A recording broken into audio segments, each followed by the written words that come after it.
ایک روایت میں یہ آتا ہے کہ حضرت ابراہیم علیہ السلام وہاں پر ساتواں آسمان پر کھڑے تھے اور فرمایا کہ اے اللہ کے نبی، اے میرے بیٹے، اس لیے کہ ہمارے پیارے نبی صلی اللہ علیہ وسلم حضرت ابراہیم علیہ السلام کی اولاد میں سے، حضرت ابراہیم علیہ السلام کے بیٹے تھے حضرت اسماعیل علیہ السلام، تو حضرت اسماعیل علیہ السلام کی اولاد میں سے پھر ہمارے پیارے نبی صلی اللہ علیہ وسلم بھی تشریف لائے، تو اس لیے حضرت ابراہیم علیہ السلام نے فرمایا اے اللہ کے نبی، اے میرے بیٹے، اور دعا سلام ہوئی، بیٹھے باتیں ہوئی، اور ایک روایت میں یہ آتا ہے کہ ساتویں آسمان پر اللہ کے پیارے نبی صلی اللہ علیہ وسلم نے دیکھا کہ وہاں بیت اللہ ہے، خانہ کعبہ شریف ہے، اور اس کی دیوار کے ساتھ ٹیک لگائے ہوئے ایسے بیٹھے ہوئے حضرت ابراہیم علیہ السلام بیٹھے ہوئے تھے، اور اللہ کے پیارے نبی صلی اللہ علیہ وسلم ان کے پاس گئے اور پاس جا کر ان کے سلام کیا، پھر انہوں نے فرمایا کہ اے اللہ کے نبی، اے میرے بیٹے۔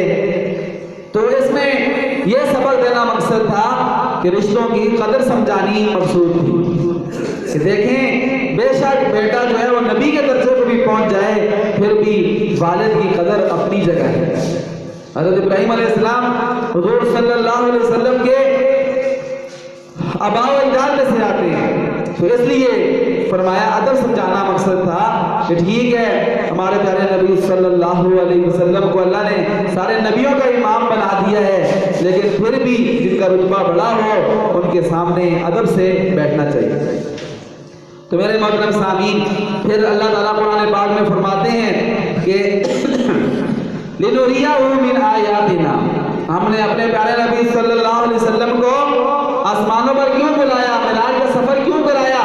اس لیے کہ تاکہ ہم اپنے پیارے نبی کو اپنی قدرت کی نشانیاں دکھائیں۔ اللہ کے پیارے نبی صلی اللہ علیہ وسلم نے واپس آ کر فرمایا کہ اللہ نے مجھے جنت بھی دکھائی ہے، اللہ نے مجھے جہنم کی سیر کرائی ہے۔ حضور فرماتے ہیں کہ میں جا رہا تھا، جہنم کے مناظر دیکھ رہا تھا، میرے ساتھ حضرت جبرائیل علیہ السلام تھے، ہم نے دیکھا کہ جہنم میں کچھ لوگ ہیں اور فرشتہ ان کے سر پہ بڑی سی چٹان اٹھا کے مارتا ہے، ان کا سر بالکل چکنا چور ہو جاتا ہے، ریزے ریزے ہو جاتا ہے، اور پھر فرشتہ وہ چٹان اٹھا کے لاتا ہے، تب تک سر ٹھیک ہو جاتا ہے، دوبارہ پھر اس کے سر پہ مارتا ہے، ایسے ہی بار بار فرشتہ ان کے سر پہ چٹان مار کے ان کے سر کو بالکل ریزا ریزا چورا چورا کر دیتا ہے۔ تو میں نے حضرت جبرائیل علیہ السلام سے پوچھا اے جبرائیل یہ کون لوگ ہیں؟ فرمایا پیارے نبی یہ آپ کی امت کے وہ لوگ ہیں جو عشاء کی نماز نہیں پڑھتے تھے، عشاء کی نماز پڑھنے بغیر سو جاتے تھے، نماز کی فکر نہیں کرتے تھے، نماز چھوڑ دیتے تھے، اس نماز کی چھوڑنے پر، نماز نہ پڑھنے پر ان کی سزا یہ چل رہی ہے اور قیامت تک ان کو یہ سزا ملتی رہے گی۔ اور پھر اللہ کے پیارے نبی صلی اللہ علیہ وسلم فرماتے ہیں کہ میں نے دیکھا کہ کچھ لوگ ہیں ان کے پیٹ ایسے ہیں جیسے گنبد ہوتے ہیں، اتنے بڑے بڑے پیٹ ہیں، اور ان کے اندر سے ان کو سانپ جو ہے کاٹ رہے ہیں، ڈس رہے ہیں۔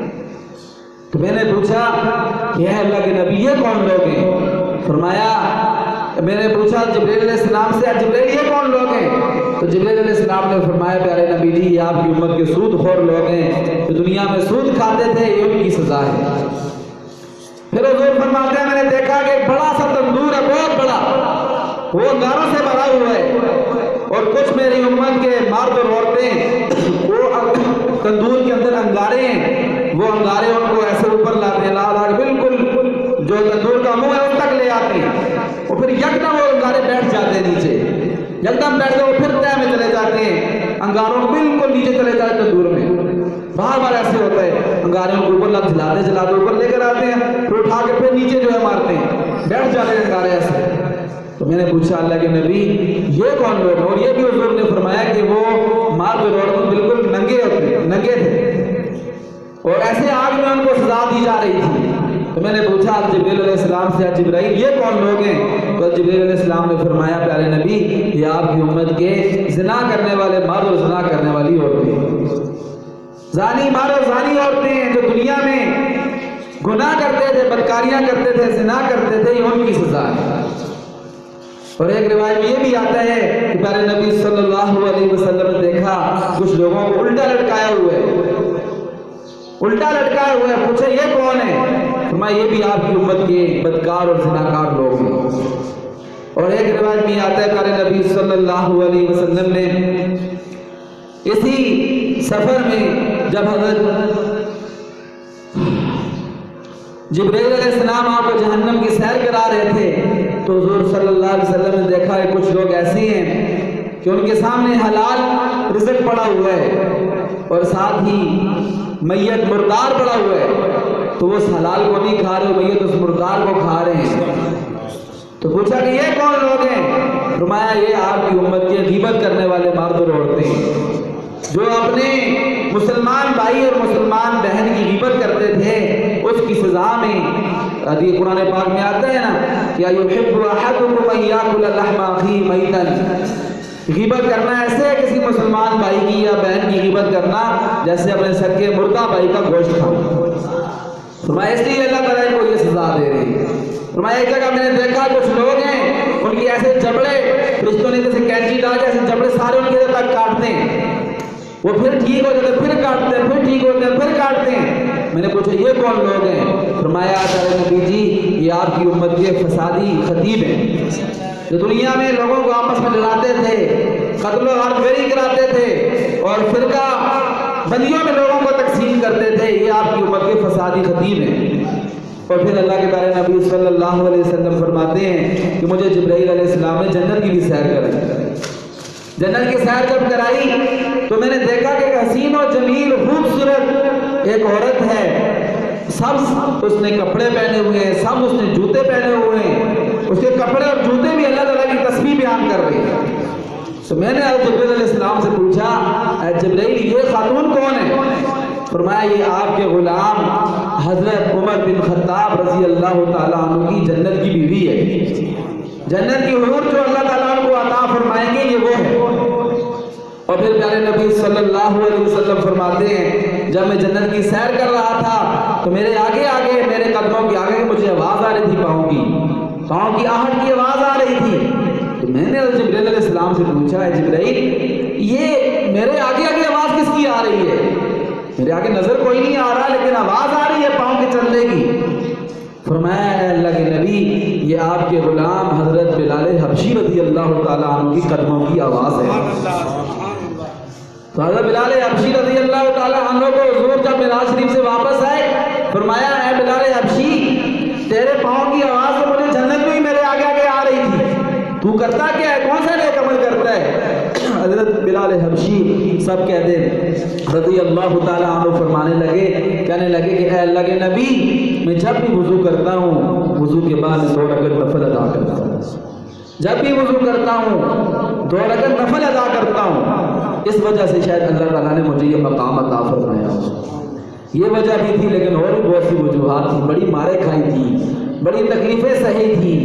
مکہ کے کافر تپتی ریت پر لٹا کر کوئی بڑی بڑی چٹانیں رکھ دیتے تھے، مارتے تھے، ستاتے تھے، گھسیٹتے تھے، کہتے تھے کہ بس صرف ایک بات تم محمد مصطفیٰ کا دامن چھوڑ دو، اللہ کو وحدہ لا شریک ماننا چھوڑ دو، ہم تمہیں کچھ بھی نہیں کہیں گے، جو مانگو گے تمہیں دیں گے.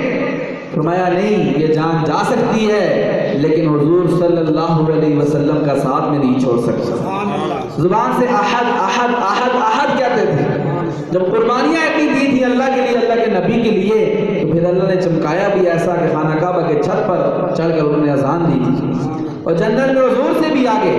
یہ تو حضور نے واقعہ معراج میں آواز سنی تھی نا، حقیقت میں بھی ایسے ہی ہوگا، حقیقت میں بھی ایسے ہی ہوگا. پیارے نبی صلی اللہ علیہ وسلم نے فرمایا کہ جب میں جنت میں جاؤں گا تو میری سواری کی جو رسی ہوگی، نکیل ہوگی، وہ حضرت بلال حبشی رضی اللہ تعالیٰ عنہ کے ہاتھ میں ہوگی اور وہ آگے آگے چل رہے ہوں گے اور میری سواری پیچھے پیچھے جا رہی ہے. جب بندہ اللہ کے لیے قربانی دیتا ہے اللہ تعالیٰ اس قربانی کو ضائع نہیں فرماتے ہیں. اللہ تعالیٰ دنیا آخرت میں اس کو اس کا اجر عطا فرماتے ہیں. تو میرے محترم سامعین پیارے نبی صلی اللہ علیہ وسلم کو پھر 7 آسمانوں پر جب سدرۃ المنتہا پر پہنچے اللہ کے نبی، وہاں سے جبرائیل علیہ السلام نے فرمایا بس اللہ کے نبی یہاں سے میں آگے نہیں جا سکتا، یہ بارڈر آ گیا ہے، یہاں تک میرا ویزا تھا، یہاں سے آگے جاؤں گا تو میرے یہ سائے نورانی پر جل کر راکھ ہو جائیں گے اللہ تعالیٰ کے نور کی تجلی سے. یہاں سے میں آگے نہیں جا سکتا، یہاں سے آگے آپ کو اکیلا ہی جانا پڑے گا.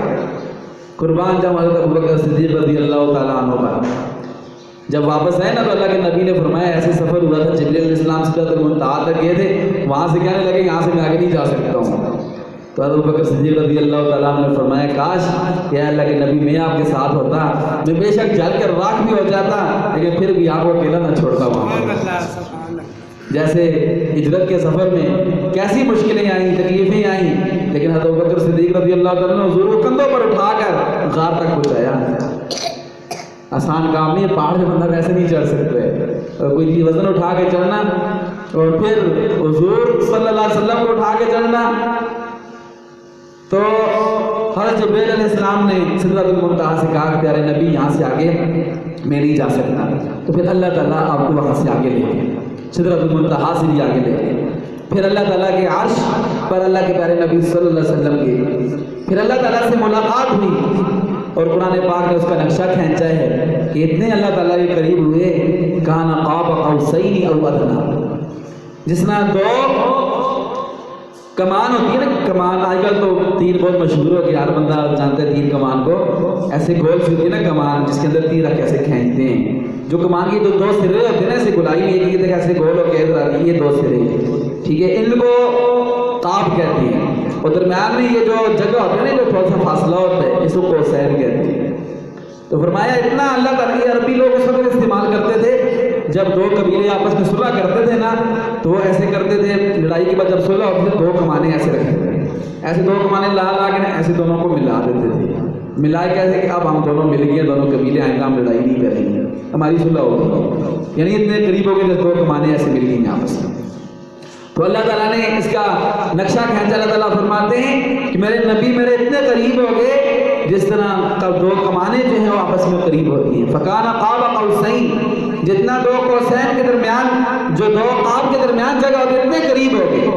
اور پھر اللہ کے پیارے نبی صلی اللہ علیہ وسلم نے اللہ تعالیٰ سے راز کی باتیں کی، وہ اللہ تعالیٰ ہی خوب جانتے ہیں، لیکن ان میں سے ایک تو اللہ کے نبی صلی اللہ علیہ وسلم سے اللہ تعالیٰ نے پوچھا کیا پیارے نبی آپ کیا گفٹ لے کر آئے ہیں؟ آپ میرے پاس آئے ہیں تو کوئی بھی کسی کے پاس جاتا ہے، اپنے محبوب کے پاس جاتا ہے جس سے محبت کرتا ہے، اپنے کسی عزیز رشتہ دار کے گھر جاتا ہے تو کوئی تحفہ لے کے جاتا ہے، ہدیہ لے کے جاتا ہے، یہ سنت ہے ہمارے پیارے نبی کو حضور نے فرمایا تحادو تحابو، ایک دوسرے کو ہدیہ دیا کرو، اس سے محبت میں اضافہ ہوتا ہے۔ تو اللہ نے پوچھا کیا ہدیہ لے کر آئے ہیں آپ؟ تو پیارے نبی صلی اللہ علیہ وسلم نے فرمایا اللہ میں وہ ہدیہ لایا ہوں جو آپ کے پاس بھی نہیں ہے، جو آپ کے پاس نہیں ہے لیکن آپ کو پسند بہت ہے۔ وہ کیا چیز ہے جو اللہ کے پاس نہیں ہے لیکن اللہ کو پسند ہے؟ وہ عاجزی ہے۔ وہ کیا ہے؟ عاجزی۔ اللہ عاجزی سے پاک ہیں لیکن اللہ تعالیٰ کو عاجزی کرنے والے بندے بڑے پسند ہیں۔ فرمایا التحیات للہ والصلوات والطیبات، پیارے نبی صلی اللہ علیہ وسلم نے فرمایا اے اللہ میری جانی باتیں بھی، مالی باتیں بھی، زبانی باتیں بھی، ساری کی ساری آپ کے لیے ہیں۔ تو پھر اللہ تعالیٰ نے اپنے پیارے نبی صلی اللہ علیہ وسلم کو فرمایا السلام علیکہ ایھا النبی ورحمۃ اللہ وبرکاتہ، اے اللہ کے نبی آپ پر اللہ کا سلام ہو، اللہ کی رحمتیں ہوں، اللہ کی برکتیں ہوں۔ حضور نے فرمایا مجھ پر تو اللہ تعالیٰ آپ نے سلامتی نازل کر دی ہے لیکن میرے ہی امت کے نیک لوگ رہ گئے ہیں۔ تو پھر فرمایا علی عباد اللہ الصالحین، اللہ کے نیک بندوں پر بھی قیامت تک جو اللہ کے نیک بندے ہیں ان پر بھی اللہ کی سلامتی نازل ہو، اللہ کی رحمتیں نازل ہو۔ اور پھر اللہ نے پیارے نبی صلی اللہ علیہ وسلم کو تحفے میں نماز عطا فرمائی۔ کیا چیز عطا فرمائی؟ نماز عطا فرمائی۔ اتنی قیمتی عبادت ہے نماز، ساری باتیں اللہ نے زمین پہ فرض کی، ساری باتیں اللہ نے زمین پہ فرض کی، زمین پر حکم بھیجا ہے، لیکن جب نماز کی باری اللہ نے اپنے پیارے حبیب کو اپنے پاس آسمانوں پر بلایا۔ اس قدر سمجھانی مقصد تھا کہ اس کی قدر کرو اور نماز کا اہتمام کرو۔ اس لیے اللہ تعالیٰ نے آسمان پر عطا فرمائی اور 50 نمازیں فرض کی۔ کتنی نمازیں؟ 50۔ حضور لے کر آ رہے تھے، موسیٰ علیہ السلام مل کے فرمایا کیا دیے اللہ تعالیٰ نے؟ فرمایا 50 نمازیں دی۔ فرمایا میری امت 2 نہیں پڑھتی تھی، آپ کی 50 کیسے پڑھے گی؟ کوئی نہیں پڑھیں گے یہ۔ آپ ایسے کریں اللہ سے دوبارہ جائیں اللہ تعالیٰ کے پاس، اللہ کے کچھ کم کر دیں۔ حضور ایک دفعہ کے 5 کام ہوئی کرتے کرتے 5 نمازیں صرف رہ گئے۔ کتنی؟ موسیٰ علیہ السلام نے کہا ایک دفعہ اور جائیں، 5 سے بھی کام کریں. فرمایا نہیں اے موسیٰ اب مجھے شرم آتی ہے، اتنی دفعہ اللہ تعالیٰ کے پاس گیا ہوں، 50 میں سے 5 رہ گئی ہیں، تو اب اس سے کام نہیں کراتا ہوں. تو اللہ تعالیٰ نے فرمایا پیارے حبیب یہ آپ کے صدقے آپ کی برکت سے ہم ایسا کریں گے کہ آپ کی امت کو اگر 5 بھی پڑھے گی ہم اس کو 50 پڑھنے کا ثواب عطا فرمائیں. کیوں؟ من جاء بالحسنۃ فلہ عشر امثالها. آپ کی امت کے بارے میں ہمارا نرالا قانون ہے کہ ایک نیکی کر کے آئیں گے ہم اس کو 10 نیکیاں کرنے کا اجر ثواب عطا فرمائیں. 5 نمازیں پڑھیں گے دن میں ہم 50 پڑھنے کا ثواب عطا فرمائیں گے. 5 تو پڑھیں نا. آج کتنے افسوس کی بات ہے کہ ہم ان 5 کا بھی اہتمام نہیں کرتے. ایک پڑھی دوسری نہیں پڑھتے نماز، دوسری پڑھتے تیسری نہیں پڑھتے ہیں، فجر کی پڑھتے ہیں تو عشاء کی نہیں پڑھتے، عشاء کی پڑھتے تو صبح کی نہیں پڑھتے. اتنی زیادہ قدر والی عبادت ہے کہ اللہ نے آسمان پر فرض کی ہے. بس آخری بات عرض کر کے اجازت چاہوں گا، وقت پورا ہونے والا ہے، کہ جب اللہ اکبر ایک دفعہ پیارے نبی صلی اللہ علیہ وسلم نے حضرت عائشہ صدیقہ سب کہتے ہیں رضی اللہ تعالی عنہا سے فرمایا کہ عائشہ آج جو تم مانگو گی میں اللہ سے دعا مانگوں گا تمہیں مل جائے گا. جو مانگتی ہو تمہارے جی میں آتا ہے مانگو میں تمہیں دوں گا.